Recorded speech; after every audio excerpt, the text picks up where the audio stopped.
Show. Turn up your mind. At one point in 2016, when he was first running for office, Donald Trump said this: "I could stand in the middle of Fifth Avenue and shoot somebody, and I wouldn't lose any voters." That quote came to mind last week when audio from Trump advisor Steve Bannon surfaced from October 31st, 2020, just a few days before the presidential election. Let's listen. And what Trump's going to do is just declare victory, right? He's going to declare victory. But that doesn't mean he's the winner. He's just going to say he's the winner. The Democrats, more of our people vote early that count.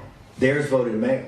And so they're going to have a natural disadvantage, and Trump's going to take advantage of it. That's our strategy. He's going to declare himself a winner. So when you wake up Wednesday morning, it's going to be a firestorm. Also, if Trump is losing by 10 or 11 o'clock at night, it's going to be even crazier.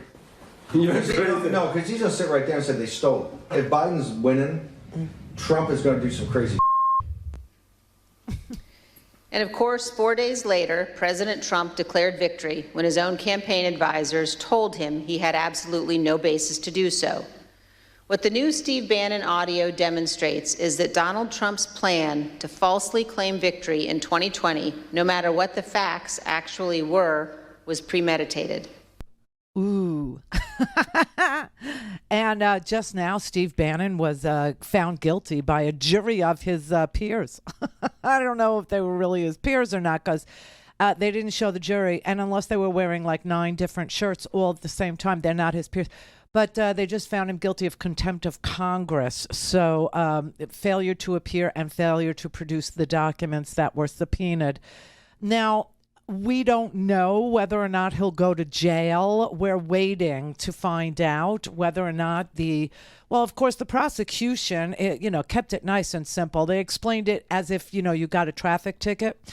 They said to the jury, listen, if you get a traffic ticket and you don't believe that you were cited properly, what do? You go to court, right? And if the court then says that you were cited properly, and so we are saying that this was a valid ticket, then you have to pay it. And that is the end of the line for you, right? And so they explained it that way to the jury, who were sitting there because they had been summoned to appear for jury duty. And I told you yesterday, I thought that would make complete and total sense to a jury. So it was short, it was sweet, it was, a 5-minute trial because it's a 5-minute issue. Now comes the contretemps. Now comes the long ass haul, right? Because I doubt very much that the judge is going to remand Steve Bannon to jail pending sentencing. Now, sentencing in trials, and this is a criminal trial. This is a criminal contempt, a contempt of Congress. It's a federal trial in D.C. in a federal with a federal judge presiding and a jury. But sentencing is usually 3 months later. 3 months later. So what you want to watch for now is to see whether or not the judge actually remands Steve Bannon to jail, to prison, pending the sentencing.